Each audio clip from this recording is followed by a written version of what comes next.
시대 전성기 오늘 4부 문을 열겠습니다. 새해 맞이 결심들 어떤 것 하셨습니까? 저는 올 한 해 시를 좀 읽어볼까 생각 중인데요. 사실 시를 읽어보자는 마음은 예전부터 참 많이 가졌었는데 못 지키고 매년 한 해 한 해 지나고 있습니다. 올해는 정말로 이 시를 좀 읽어보고 싶은, 마음으로 한번 좀 느껴보고 싶은 그런 마음이 간절한데요. 저를 위해서 모신 분 같네요. 시 전도사, 시를 잊은 그대에게 정재찬 교수님 모셨습니다. 안녕하세요, 교수님. 네, 반갑습니다. 네, 제가 이렇게 갑자기 들어오게 됐는데 정말 이 저를 위해서 모신 것 같기도 하고요. 저희 김명숙 MC님께서도 평소에 굉장히 좋아하시는데요. 네. 제가 이렇게 직접 뵈니까요. 시 전도사라는 말과 이미지가 정말 잘 어울리세요. 예술가 느낌도 좀 나고요. 이 라디오가 참 좋네요. 예. 보셔야 되는데 보이는 라디오였어야 됐는데 아쉬운데요, 저는. 예. 그동안 어떻게 지내셨어요? 사실 제가 늘 얘기하는 시를 함께하는 삶을 살라고 사람들한테 얘기하면서 정작 저는 너무 바빠서 좀 많이 아쉬웠던 한 해입니다. 많은 일을 했기 때문에 나를 위한 시간을 못 만들었다. 그것을 요즘 반성하고 있는 중이에요. 나를 위한 시간. 예. 나를 위한 시간이 있어야 시에 대해서도 좀 더 깊게 생각을 해볼 수 있는 걸까요? 예, 그래서 제가 올해 목표를 나는 거절한다, 고로 존재한다 이러고 살고 있습니다. 나는 거절한다. 네, 이제 뭐 해달라면 안 해줄 거예요.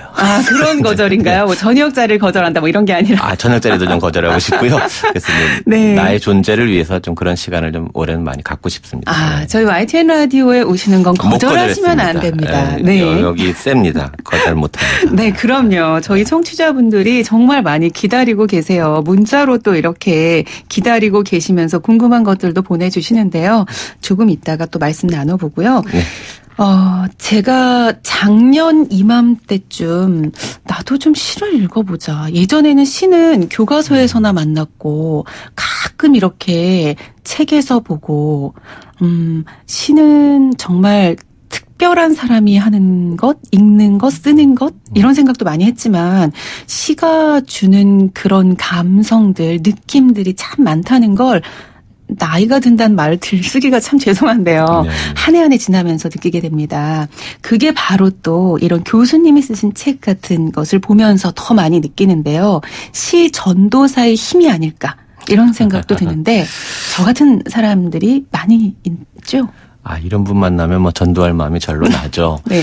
근데 시를 꼭 우리가 그동안 공부해야 할 그런 의무 뭐 그런 대상으로만 받아들였잖아요. 외워야 됐고. 네. 근데 이제 그거의 문턱을 조금만 낮춰 가보게 되면 시 자체가 갖고 있는 어떤 소통과 위로의 힘이 있다고 저는 생각을 했어요. 소통과 위로. 네. 우리가 맞네요. 흔히 시는 못 알아듣겠어. 소통이 안 돼. 너무 이렇게 함축돼 반대로 있어요. 생각하고 있지만 거꾸로 생각해보면 그만큼 경청해야 되는 말하기 방식이거든요.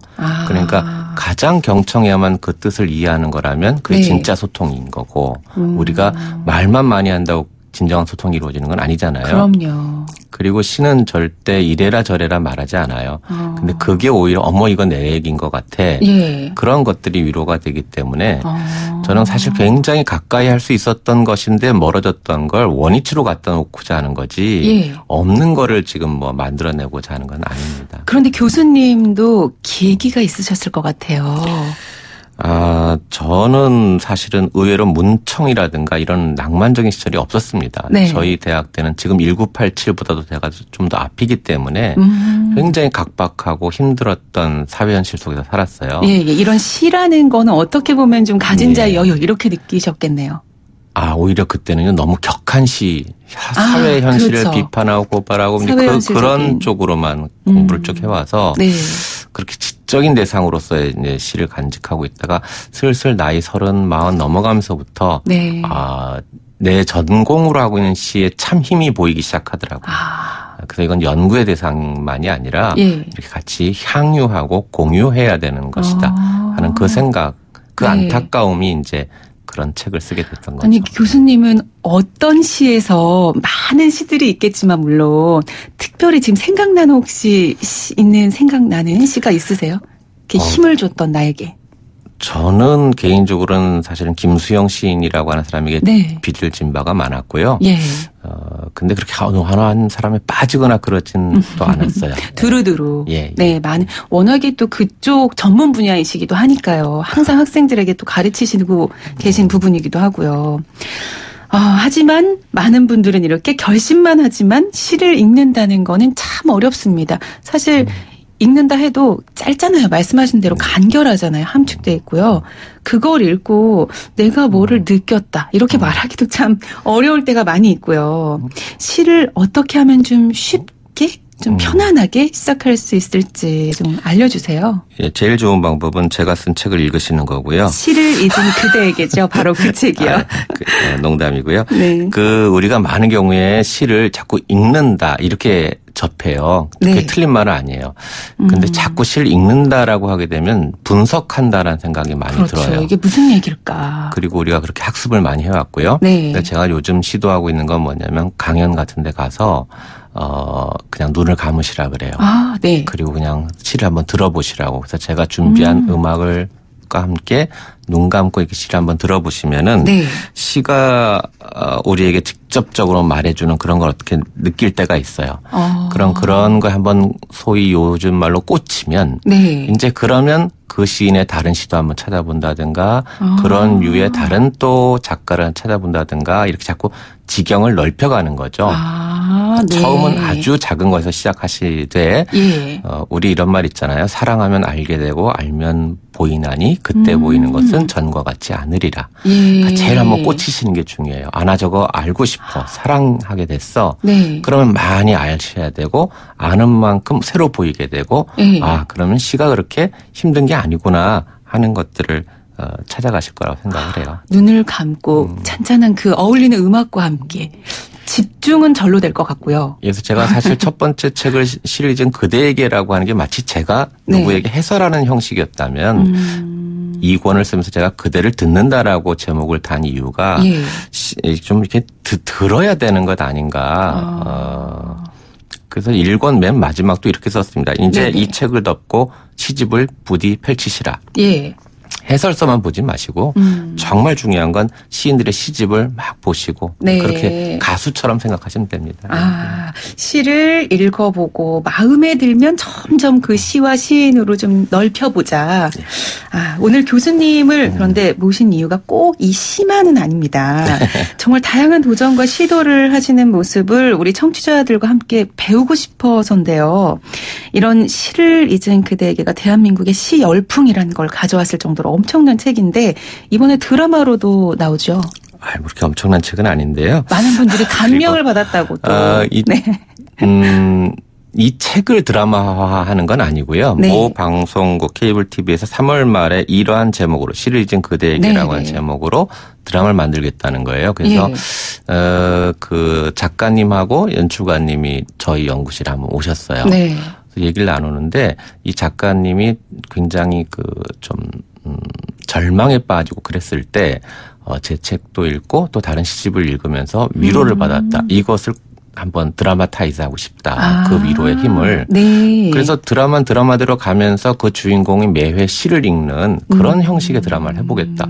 저는 너무나 고마워가지고요. 네. 어떻게 그 대중 매체에서 이런 기특한 생각을 해줄 수가 있는지 예. 저는 너무너무 격려해줬어요. 그랬더니 이제 그렇다면 선생님 책 제목을 우리 드라마 제목으로 써도 되겠느냐. 예. 제가 왜 안 돼? 나도 밤을 잊은 그대에게서 갖고 온 건데 네. 나눠 써. 그래서 그냥 시를 잊은 그대에게라고 하는 제목을 그냥 카피 레프트 그냥 가져가세요. 그래서 제목만 그렇게 간다고 보시면 됩니다. 네, 시를 잊은 그대에게 또 이게 책에서도 참 많은 감명을 줬지만 드라마에서는 또 어떤 식으로 펼쳐질지도 궁금한데 시 전도사인 교수님 입장에서 볼 때는 정말로 기분 좋은 시도겠어요. 예, 그런 노력을 해준다는 게 너무 고맙죠. 네, 6817 청취자님께서요. 시 눈으로 보고 마음으로 시를 보면서 옮겨 적어서 표현할 수 있었으면 참 행복하셨겠습니다. 교수님 목소리도 정말 멋지네요. 행복한 순간입니다 하시면서 지금 이 방송 들으시면서 바로 보내주고 계세요. 라디오가 굉장히 매력적인 게요. 네. 이거 제 꿈 중에 하나입니다. 저 진행하고 싶어요. 목소리가 정말 잘 어울리세요. 시를 정말 제가 아까 눈 감고 들어보자 그런 강의를 한다 그랬잖아요. 네. 라디오는 눈 감을 필요도 없잖아요.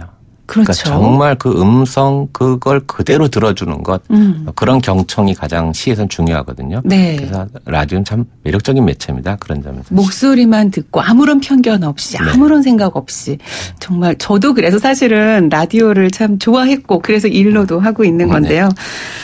교수님께서 앞에서 쭉 설명해 주셨듯이 시에 대한 그런 설명을 담고 또 그게 드라마로도 나오고 뭐 이런 과정들이 다 요즘 유행하는 어떻게 보면 융합의 과정이 아닐까 하는 생각도 드는데 교수님께서 융합 교육이라는 거를 시도하셨잖아요. 네네. 시를 가르친다는 게 사실 쉽지 않았어요. 아마 그 수업을 들어가는 학생들도 좀 힘들기도 할 겁니다. 마음은. 그래서 시를 다른 매체와 더불어 영화, 광고, 가요 모든 매체랑 같이 융합해서 제가 가르쳤거든요. 영화나 광고가도요? 네네. 그리고 그 결과가 그 책으로 표현될 거고요. 네. 그래서 그런 걸 쭉 나누다 보면은 학생들이 어느 정도 오감으로 시를 만족하는 그런 강의가 만들어져서 융합이 이런 힘이 있구나 하는 것을 많이 깨달았죠. 예. 네. 제가 사실 미리 저와 예정돼 있어서 좀 열심히 정독을 하고 좀 들어왔으면 교수님의 이런 설명을 한 번에 알아들을 텐데 아마 저희 청취자분들이 저와 같은 분들 많으실 거예요. 과연 영화나 광고를 어떻게 시와 접목을 시킨다는 걸까? 한 가지 예를 좀 들어주시겠어요? 모든 게 다 그렇게 썼는데 사실은 영화를 어떻게 시와 연관을 지을 수 있을까요? 예를 들어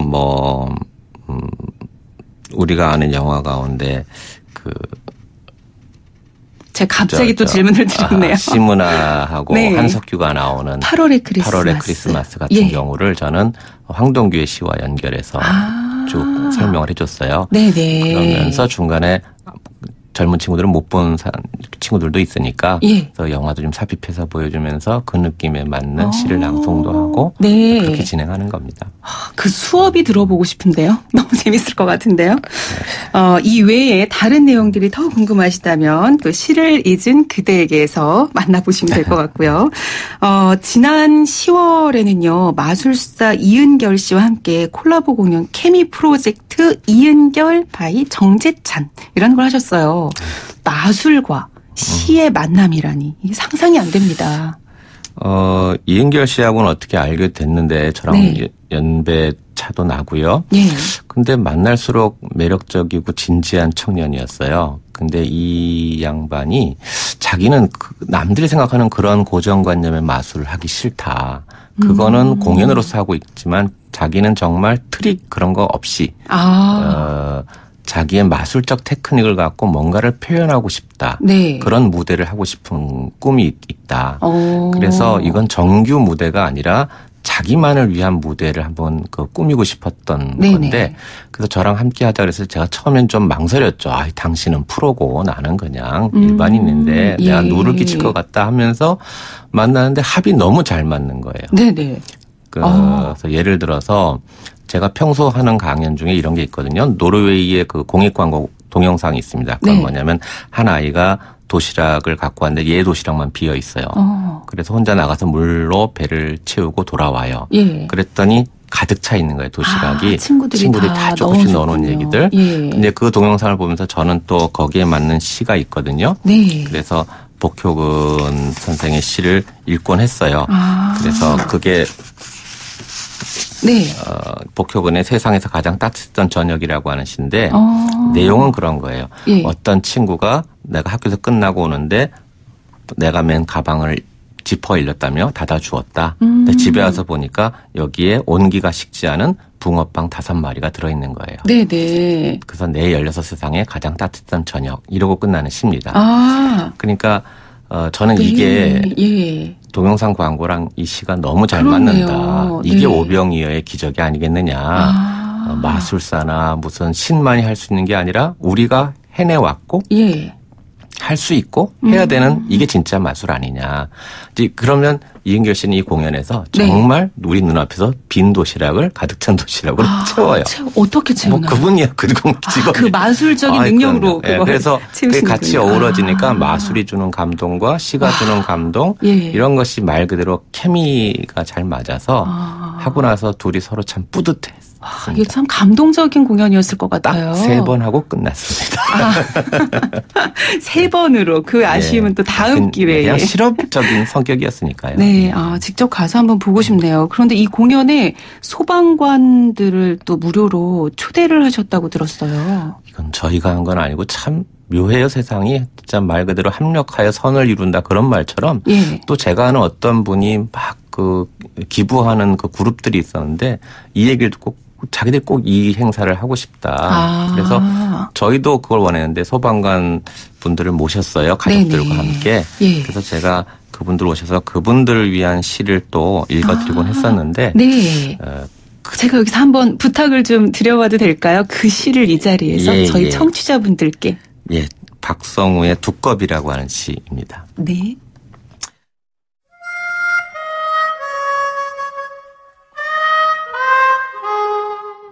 아버지는 2마리의 두꺼비를 키우셨다. 해가 말끔하게 떨어진 후에야 퇴근하셨던 아버지는 두꺼비부터 씻겨주고 늦은 식사를 했다. 동물 애호가도 아닌 아버지가 녀석을 껴안고 주무시는 모습을 보았는데 기회는 이때다 싶어 살짝 만져보았다. 그런데 녀석이 독을 뿜어내는 통에 내 양눈이 한동안 충혈되어야만 했다. 아버지, 저는 두꺼비가 싫어요. 아버지는 이윽고 식구들에게 두꺼비를 보여주는 것조차 꺼리셨다. 칠순을 바라보던 아버지는 날이 새기 전에 막릴판으로 나가셨는데 그때마다 잠들어 있던 녀석을 깨워 자전거 손잡이에 올려놓고 페달을 밟았다. 두꺼봐 헌집 줄게 새집다오. 아버지는 지난 겨울 두꺼비 집을 지으셨다. 두꺼비와 아버지는 그 집에서 긴 겨울잠에 들어갔다. 봄이 지났으나 잔디만 깨어났다. 내 아버지 양손엔 우툴두툴한 두꺼비가 살았었다.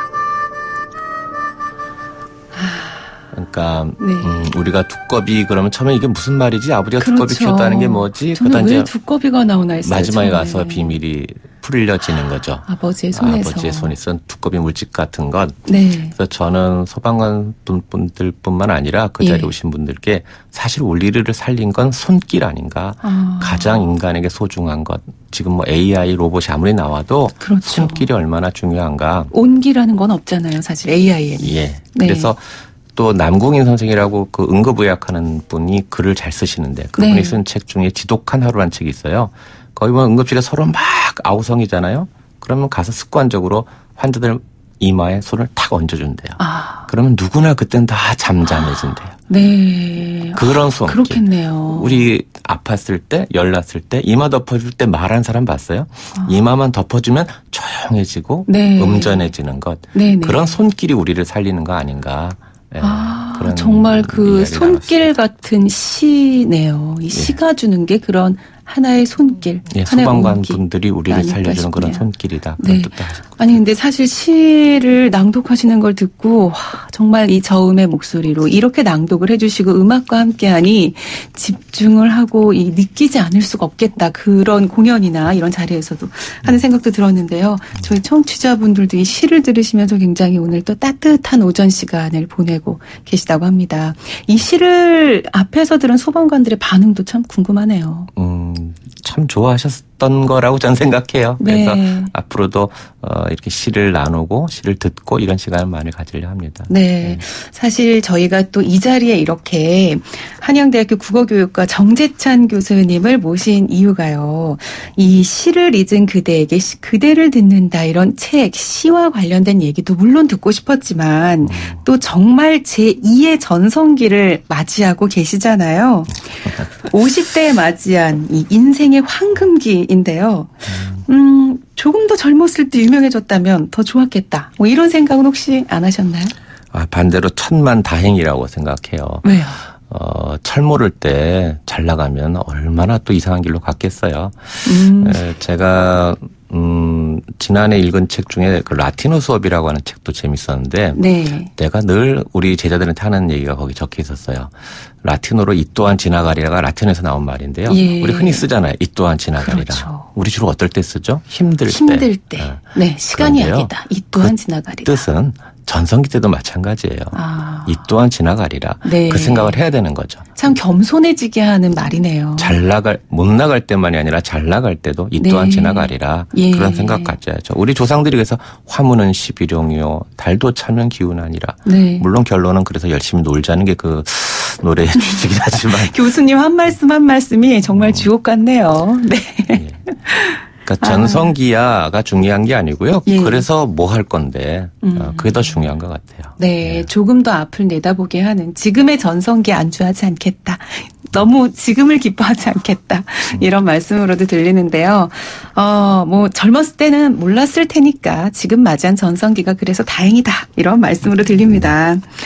50대에 얻은 전성기이기 때문에 어떤 욕망과 소명을 구별하려고 애쓴다. 이렇게 말씀하시는데 이게 뭐 욕망이나 소명이 구별이 되는지 교수님만의 어떤 기준이 있다면 어떤 것이 있을지 궁금해요. 되게 50대 되고 나면 이게 하늘의 명이야, 지천명이야 이렇게 네. 착각들을 많이 해요. 네네. 사실 하늘은 그런 명령 한 적 없을 거예요. 하늘은 지가 아무 얘기도 안 그렇게 하죠. 욕망을 하면서 예. 얘기를 맞추는 것 같은데 그래서 저희가 조심하고자 할 때 쓰는 말이에요. 이게 욕망인가 소명인가? 가령 이 방송이라는 곳이 묘하잖아요. 뭐 한번 나가고 나면 여기저기서 막 섭외 옵니다. 네네. 그러면 나갈까? 그럴 때 기준이 이게 내 욕망이야 아니면 소명이야. 네. 말하자면 굳이 나 아니래도 되는 거잖아. 그러면 그건 욕망인 것 같다. 근데 내가 가야 되는 건 나를 위해서가 아니라 네. 나에게 주어진 저 시를 이해하기 위해선 가야 되겠다라고 생각하면 그게 맞는 자리인 것 같아요. 네네. 물론 이러다가 이제 60대 지나고 그러면 아무데나 불러주시면 갈게요로 다 살겠죠. 네. 근데 그건 또 그때에서의 욕망과 소명이겠고 적어도 지금은 50대의 자존심이 그렇게 살지는 말자. 그렇게 하고 있는 중입니다. 그게 이제 교수님만의 기준이신데 교수님 올해 50대 중간 반환점을 돌고 있잖아요. 50대는 인생에서 어떤 나이라고 생각하세요? 저는 나이만 들지 철은 계속 안 드는 것 같아요. 철은 일부러 안 드시는 거 혹시 아닌가요? 전 나이 들면 뭐 살기 쉬운 줄 알았어요. 예. 근데 나이 들어도 살기 어려운 건 마찬가지고, 그러니까 40대는 40대가 그렇게 힘든 것 같았는데 50대는 마찬가지고. 그래서 저는 그냥 10대, 20대 이런 말에 매이지 말고요. 네. 그냥 늘 한 20대처럼 살되 좀 50대다운 맛을 더하면 네. 되지 않을까? 뭐 70대를 예비하고 싶진 않아요. 네, 마음은 늘 20대다. 예, 다만 처신은 한 50대죠. 네, 그렇죠. 그렇군요. 올 한 해 혹시 계획이 있으시다면? 아까 말씀드린 대로 저는 거절한다, 고로 존재한다로 살 거고요. 네. 하지만 지금 제가 맡고 있는 또 직책이 입학처장이라고 하는 게 있어서 네. 한편으로는 우리나라의 그 입시 문제 지금 굉장히 개혁해야 될 시기거든요, 올해가. 네네. 거기에 뭐 좀 기여해야 될. 다시 현실로 돌아오네요. 예, 이거는 또 주어진 직책이니까. 예. 하고 그러면서 이제 저만의 새로운 뭐 연재, 새로운 강연, 새로운 공연 그런 것들은 또 개인적인 거니까 해나가려고 하고 있습니다. 네. 오늘 시를 잊은 그대에게 그대를 듣는다. 이 책 함께 하면서 새해를 좀 시작해 봐야겠다는 생각도 들고요. 또 교수님의 말씀을 듣고 있자니까 따뜻하기도 하면서 한편으로는 제 자신이 작아지면서 앞으로 좀 더 열심히 어떻게 보면 좀 더 따뜻하게 세상을 살아가야겠다 하는 생각도 듭니다. 교수님 이렇게 거절한다. 거론하는 존재한다가 아닌 YTN 라디오 당신의 전성기 오늘에 또 함께 해주시면서 좋은 말씀 나눠주셨으면 좋겠네요. 네, 오늘 한양대학교 국어교육과 정재찬 교수님과 함께 이 시간 이야기를 나눠봤습니다. 교수님 고맙습니다. 예, 감사합니다. 당신의 전성기 오늘 준비한 소식은 모두 전해드렸습니다. 오늘 끝곡으로는요. 프랑크 시나트라 마이 웨이 전해드리고요. 여러분의 전성기도 오늘부터 쭉 계속됩니다. 여러분 오늘이 가장 젊은 날입니다. 지금까지 저는 손영주였습니다.